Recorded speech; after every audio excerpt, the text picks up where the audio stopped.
स्वामी जी कान सिर्फ सुनने का काम नहीं करते, बॉडी बैलेंस का भी काम संभालते हैं। अगर अंदरूनी कान प्रभावित हो जाए तो चक्कर आना, वर्टिगो होना, लड़खड़ाहट, धुंधला दिखना और गिरने का खतरा भी बन जाता है। बॉडी के बैलेंस सिस्टम को मजबूत करने के लिए स्वामी जी कौन से आसन फिर असरदार साबित हो सकते हैं?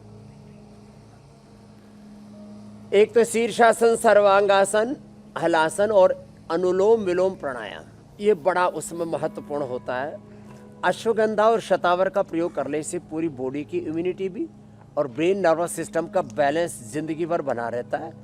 लोग 1-1 हज़ार 5-5 हज़ार, 10-10 हज़ार, 1-1 लाख, 5-5 लाख रुपए किलो की चीज़ें खाते हैं कि ज़िंदगी में वो स्वस्थ रहेंगे, दीर्घायु रहेंगे, उनकी उम्र 150 साल होगी। आजकल तो सब इसके ऊपर ही बातें बहुत ज़्यादा हो रही हैं। कोई कह रहे पुतिन जो है 150 साल जीना चाहते हैं, जवान रहना चाहते हैं। और जवान रहने का मतलब खाली जीना ही नहीं है, आंखें भी ठीक रहें, कान भी ठीक रहें नाक गला भी ठीक रहे, हार्ट भी, लंग भी ठीक रहे, टांगे भी ठीक रहें। तो पूरे शरीर को ठीक रखने में 2 जड़ी बूटियाँ बड़ी महत्वपूर्ण होती हैं। तो सब अपने घर में अश्वगंधा, शतावर ले आओ और 1-1 ग्राम सुबह शाम खाते रहो। जिनकी पित्त की प्रकृति है वो थोड़ा पानी में भिगो देना पहले 1-2 घंटा, या शाम को भिगो के सुबह भिगो के शाम को खा लेना।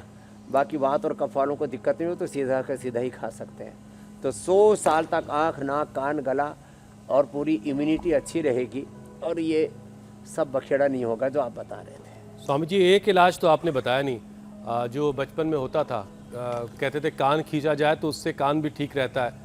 तो जिसकी आजकल के बच्चों के साथ थोड़ा ये कम हो रहा है, इसलिए भी जो मीनाक्षी आंकड़ा बता रही थी 100 करोड़ तक बच्चे ऐसे हो गए हैं, नौजवान जो आज के वक्त में हो रहे हैं धीरे धीरे, कि वो उनके कान के सुनने की क्षमता घट रही, इस जोखिम में वो जी रहे हैं। बहरहाल स्वामी जी, जो लोग घंटों ईयरबड्स का इस्तेमाल करते हैं, फिर उनको अक्सर ऐसा लग रहा होता है कि उनके कान में घंटी बज रही है, फ़ोन आ भी नहीं रहा है, फिर भी उनको लग रहा होता है कि फ़ोन आ रहा है। अब इसी को टिनिटस कहते हैं। अब स्वामी जी, कई बार ये परेशानी नींद के वक्त, तनाव, चिड़चिड़ापन और फोकस पर भी इसका बुरा असर पड़ रहा होता है। तो नींद, तनाव, चिड़चिड़ापन और फोकस, ये सब कैसे ख़त्म किया जाए? और फोकस बढ़ाने के लिए स्वामी जी ज़रा एक पूरा सेशन कर लेते हैं, क्योंकि फोकस के बगैर तो फिर ज़िंदगी का कोई काम नहीं होगा। तो ये जो टिनिटस है ना, इसके लिए एक तो देखो जो है एक्यूपंक्चर, एक्यूप्रेशर, लीच और ईयर वटी ड्रॉप के अलावा फोकस को बढ़ाने के लिए एक तो वृक्षासन किया करें, त्राटक भी किया करें। त्राटक आँख, नाक, कान, गले के लिए अच्छा होता है। एक वृक्षासन, 1 मिनट ऐसे ही रुक गए, ऐसे स्थिरतापूर्वक।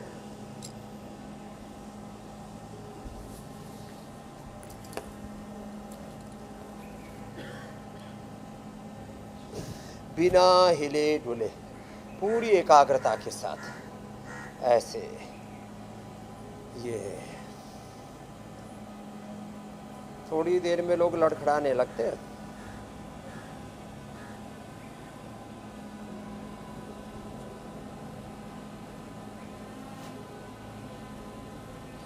एक आसन में आधा से 1 मिनट तक ऐसे बने रहने का अभ्यास करना चाहिए फोकस बढ़ाने के लिए।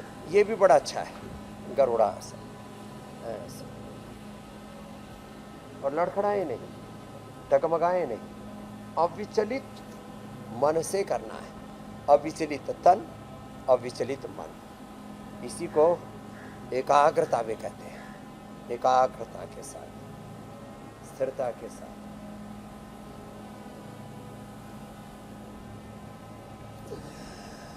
अब ये दोनों भी ना कर पाए तो क्या करें? तो फिर पूरी अंतर्मुखता के साथ प्राणायाम करें।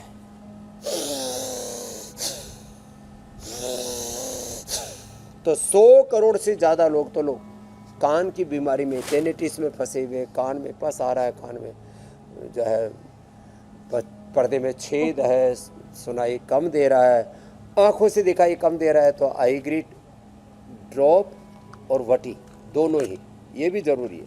और एक सौम्य भी बनाया हमने, वो जो एक दृष्टि बना रखी हो तो बड़ी तेज़ है। ये जो है ऐसे 1-2 बूंद ऐसे अब जैसे आजकल गर्मी भी बहुत है ना, ऐसे स्वामी जी आँख जो लगा लोग लड़खड़ाते डगमगाते नहीं है, दरअसल वो ज़मीन थोड़ी वहाँ की ऊबड़ खाबड़ शायद होती होगी या ज़मीन हिल जाती होगी। अब यहाँ मीनाक्षी और ईशा ने भी बहुत अच्छे से किया, यहाँ ज़मीन समतल है बिल्कुल।